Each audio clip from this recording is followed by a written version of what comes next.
Hi, good evening, everybody. It's Sarah Chiu. I'm talking about basket starfish, our language core. Once again, I want you to look at the slides, which basically give you an idea what the theory is like. And I'm just rejecting the tree-like form as an introducer of human hierarchy. And I just want to introduce this basket star form to show that everybody is on an equal ground. And good evening. Tonight I'm going to continue what I was talking last week. Is about the concept of A, why the bullhead shape A was so ubiquitous in our language as a vowel sound, and A is actually the representation of all the rest, A, E, I, O, U. Whenever you see an action that has needed to be expressed, it's always the vowel, leading the word. Okay, now I'm going to go to the slide of this week.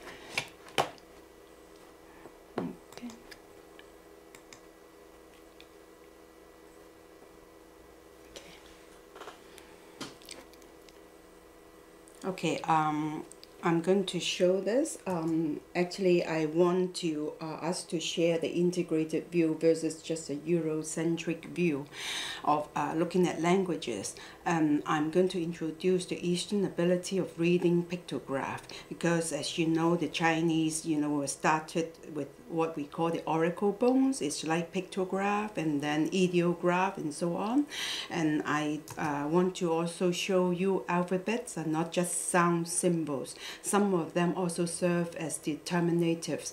Sometimes they mark an A at the beginning to tell you what you are expecting to understand in that particular word.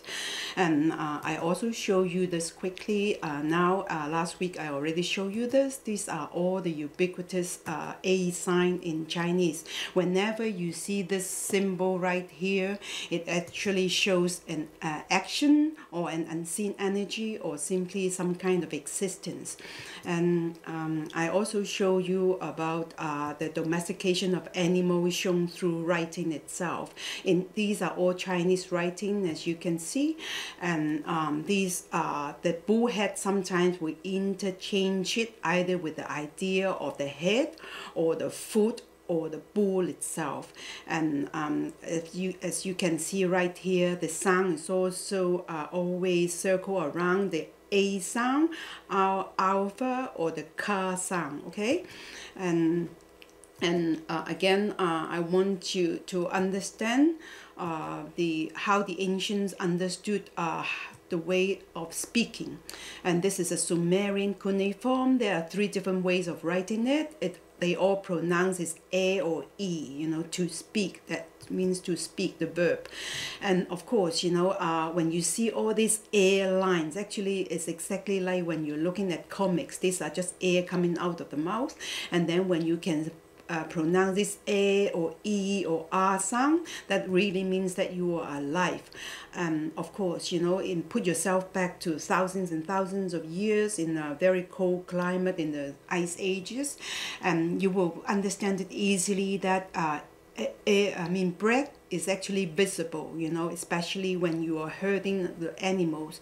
So it's very easy for people to link the 2 ideas together, and the sound and also the living energy of an animal. So that's why the bullhead is always representing this vowel sound. And again, the living sound proves that you are not dead, right?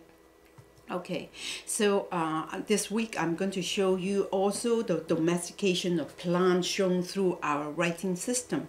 And again, this A was used as to show a vigor or the growth tip or the core of a living thing, even in plants. Again, I want to show you the hieroglyph Ka, which the Egyptian understood it as the soul. But what is the soul but your cause to be, or also your key of existence?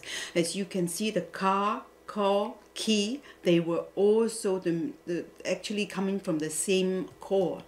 And then the Sumerian, as you can see, early on they already put the bull head on the grass head right there to show the reed, the grass itself. And there's another symbol also, as you can see, it shows life, living thing itself. As you can see, this is also the one of the transformation of the bull head. It also means emerge, something emerge out or living. And then this is Chinese. I want you to compare these two languages, which are supposed to be far away from each other, but then you can see that both actually use the same symbol to show that growth tip. For Chinese, this is the word barley or oak or wheat, you know, all kinds of those ancient wheat that people started to domesticate to become our grains. And you can see clearly that they also use that. And also this is the grass itself, which transform into the word of living or giving birth or life itself. And this is same like this. It means emerge. It means emerge, exit, or advance, or ascend. As you can see, this is the horn. This is the horn. Even in the grass, you can call it a horn, the growth tip, right? So in animal, it's the horn, but in English or in other alphabetic systems, you know, they also use the vowels to put at the beginning to show a verb of action. And as you can see, if this is the car, you can easily know why the word kernel exists and why the word core, because this is the center of growth. And the other way that it goes is the one is the heart, the other actually is the head. And car also is the soul, right? And then it also mutates into the cap, as we know. And of course, after that mutation in pronunciation, it becomes cephalic in English. Of course, in Greek, it's pronounced as kephali, which is the head. So you have to take all into consideration all the mutation in between. But as you can see, this ka, they were all the same core. And this is a Babylonian writing right there. And then you can see that in cuneiform, it appears itself like this. And you can see it is exactly the same way right there.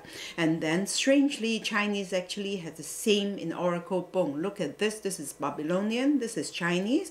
For us, it also means the foot or the action itself. And you can see this action is actually put there. Of course, you can extend it to mean the heart and the head, which is a equivalent in explanation, because if you are a conscious being, if you have a desire, then you will begin to act on something. And again, I want to show you how the ancient expressed the power of motion. This is the Sumerian writing. Right there is the foot turning upside down. And then there is a little thing right there. And this is Chinese, as the other way of writing it. They reversed it. You know, as you can see, this is also a bull head right there. As if the foot itself begin to think and something that pushed the foot forward. And again, if you understand the hieroglyph car and then the Sumerian, they will have this a cow, you know, a cow, the female of cattle, and as an app. And I will bring you to the reality itself. As you see, this is the calf itself. Why is it so important? Because the calf is actually how we determine how strong a person is. And of course, the English is calf. Have you ever wondered why a small cattle is a calf? And also why the word calf is also shared by your own foot? Because it was understood as the same thing by the ancient. And if you ever went to go to the museum, you will see that the ancient Assyrian god, they will pay a lot of attention to the calf itself right there. And this is exactly the same part of the body that they show people, especially that this is a strong being. Of course, in this case, it's a priest or a god himself. And strange enough, Chinese actually have some preserved sound right there. We say ngao, very similar to say ngao. Ngao is actually the food, the shank of the food. You know, actually you can call it calf too, and we actually preserve this part of the sound. And the other English word, you will have to pay attention to this gumbo and gumbo, and you will understand why these two words are related. Of course, gamble for you is to go to the casino, but no, the root actually goes to game itself, when you're chasing after, when you're hunting, you know. And gamble, this gamble itself has different spelling. It means, you know, to run or jump around playfully. It's everything to do with the food. And other than the Chinese, we also say gerb, and you will say that in Sanskrit, a gam is totally related to the food and the food movement. And the Greek word gamba is also the calf. Italian, gamba. And French, there is a mutation right there, is jambe. This is the mutation brought in by writing itself. When you have a set of writing rule, then the sound actually change accordingly. But they are exactly the same word. And then the Spanish will become the same word, going to Spanish, become jamón, because the Spanish will pronounce the J writing as the H sound. What is jamón but ham? Of course, you know, what is ham but pig's leg? This is a human leg, this is a pig's leg. Of course, if I show you a piece of ham like that, you will never get to understand the relationship between a human leg and a pig's leg.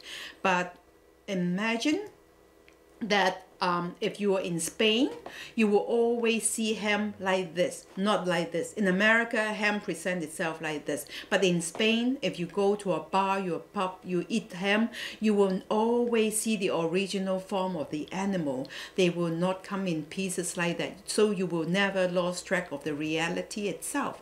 So again, I want you to pay attention to the close link to vowels itself.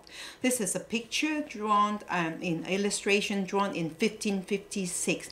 The caption is that I am Eurus, Tur is Polish, Aurochs is in German, and the ignorant has given me the name bison. Okay, so you pay attention to this and this, the Urus and Auroch. And obviously in Latin, Urus is still the word to say bull. And Auroch in German was still the old way of saying the bull. This bull actually extinct not long ago in the 18th century. And in Sumerian, the Alf is actually the cow, the female. As you will notice that actually we throw back and forth. Sometimes the female become the male become the female. And Chinese do not distinguish male or female, but we do have the sound ngao as any kind of cattle, okay, cow or bull. And then Telugu, which is a Southern Indian language, no matter how you write it, it is sound as alv. Okay, alv is a cow. Look at this. And this is just a mutation right there. And then the Latin, as you say, is ure or urus. And then in German is Auroch. And you see this ancient sound is still right there. Everything to do with a vowel or a diphthong, whatever you call it, or the word ox itself, or the alf itself, is all the ancient sound that still carry on in our languages. And the other way I want to show you is the other writing systems using the alphabet to represented by the horned animal itself. You can see all these four here are all Sumerian. Either it starts with the R or the I, okay? It's either the ram or the bull. In early writing system, you will see all the vowel sound all abstractly represented by a horn or animal head. Here they are. You see this is Chinese. It's pronounced as ao, meaning cattle. But you see all these languages which they still cannot figure out, you know, what the original language was like. But they did managed to find out all the sounds of these symbols. Can you see this? U, O, ow, U, U. Including, of course, the Greek upsilon. Upsilon is a Y-like thing, you know, it's actually the horn head of an animal. And the next one I want to show you is the writing itself, the A and the K relationship. As I said, the female cow is ow, the male is gu, and if we go this way, the Proto-Sinaitic in Sinai area is alf. And the Phoenician aleph will be like this, and the Greek alpha, and if you turn it around, it is still the bull shape, okay, ow. And this is Chinese, and we have ow. So you see clearly the German word ow rock. This is our whole system retaining the ow or a sound. And the other way goes with maintaining the g or the k sound, and will be the hieroglyph, and then the Phoenician, and then the Greek. This is kappa. Of course, kap also means the head itself, and these are a bunch of Chinese words, gu, ga, gin, kin. All this are talking about the strong bull itself. Of course, in English you have cattle, ka. Okay, and then the Brahmi writes like this. The A is actually like a K. The ka, where is the ka from? You will see in a minute. Okay, this is 3 Sumerian signs that I want you to pay attention. This is also the representation of a circular energy, and all these two were used to represent gods, the Capra family itself. So that's why the Capra family, you see the Brahmi, the earliest Indic writing system, use it as a ka writing. And you see this is shared with Chinese, and this one is shared with Brahmi, the Indic system, and this one, the Sumerian, which means the gold itself actually is retained in the Chinese system, and actually the gu actually means a ram itself, and then the K is actually retained in Greek, and then this A here in Sumerian, the cow itself is actually retained in the A writing in Greek.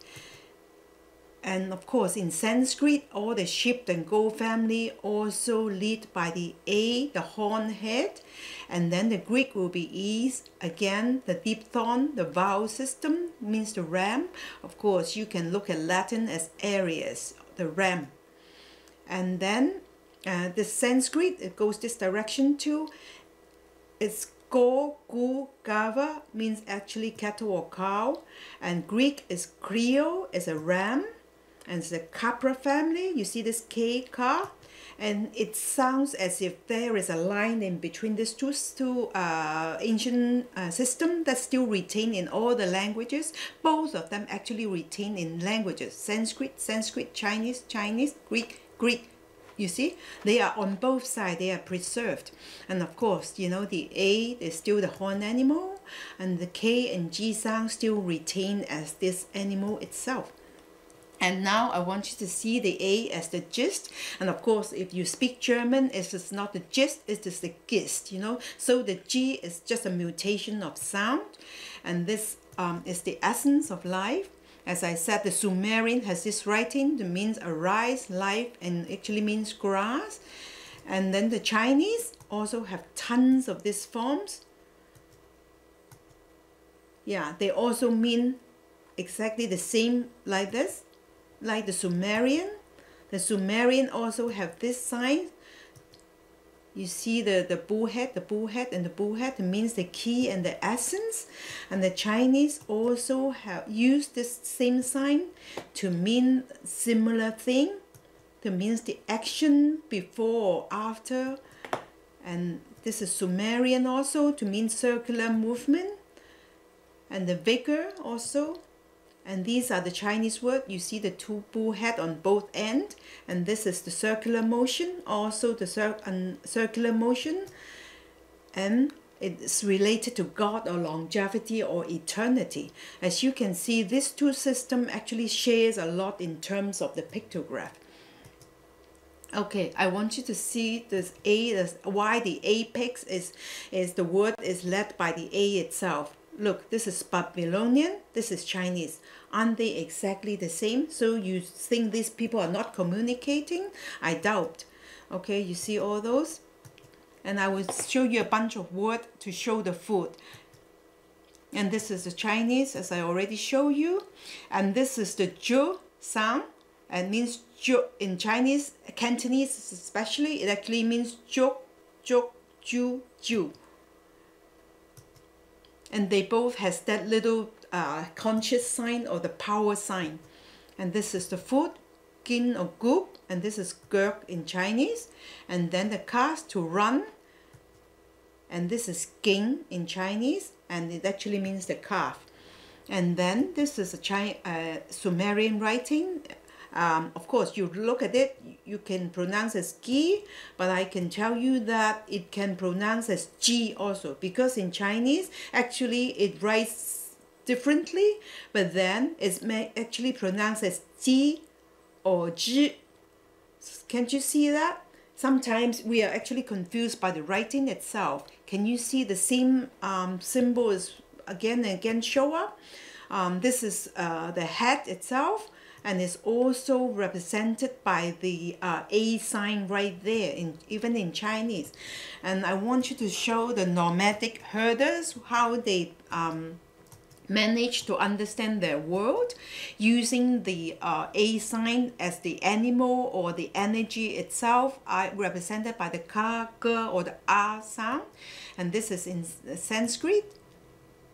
You see all this gugo is the cow or the cattle. And the ka and kam is the head.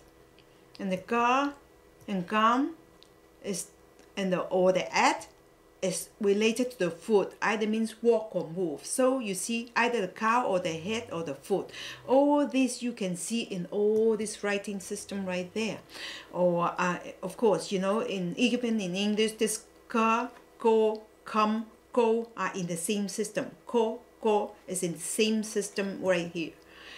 And in Arabic, gadn is the food, gom is to stand. When you go to someone, you say gom, gom. That almost tell people to come, to stand up and come with you.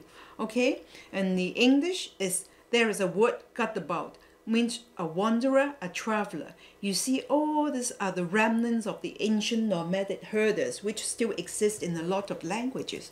Now I want to show you, even in the Western system, the alphabets actually serve as determinative. This is the Sumerian alph, the cow itself, or the Phoenician aleph and the alpha. I will show you a bunch of Greek words. You see all these words: Argo, Aho, Anios, Aristos, Acto. Actually, you can understand it as an actor. An actor is a leader, okay?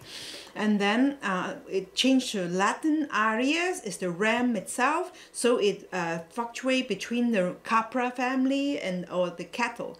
And Aries, of course, you know, it means the first. You know, Aristo is the first. It comes to Latin to become the ram, and the ram actually the first of the horoscope. That's why you find Alexander the Great wearing the ram horn, signifying he's the king, you know, the leader of the whole tribe. And then the pagan world and the religious world, you will see that we express ourselves in different way. This is Alexander the Great wearing the ram horn. Of course, he's the leader, the aho, the leader or the chief, you know. And then the head itself is the kras, the K leading. And then, or the kara actually means the head or the coal or the gold. If you can go to the Egyptian hieroglyph, of course, ka, you can see the ram head too. I mean the bull head too, right? So even the king and the Kaiser, what you call Caesar, is actually sharing the same root. And then the Greek, you know, of course, you know Aristotle, right? Aristotle actually it's a combined, it's a two words. Aristo is the first, and then telos is the end. You can understand it as a tail. For him, it actually means the first and the end is a completion of a full circle. And then Why? Because he's actually in between the two cultures, the Greek and the Phoenician, because the Phoenician used the A as the beginning and the Tau alphabet as the last and the N alphabet. Can you see this? This is the tail, the talus that is using for the end. By this time, the Greek is actually still using the Phoenician system. And of course, as time went by, you know, they developed their whole system. And the religious world, Jesus will gradually take up this, the hero system. Of course, the ro is very important, means the R word. The R is a Rosh.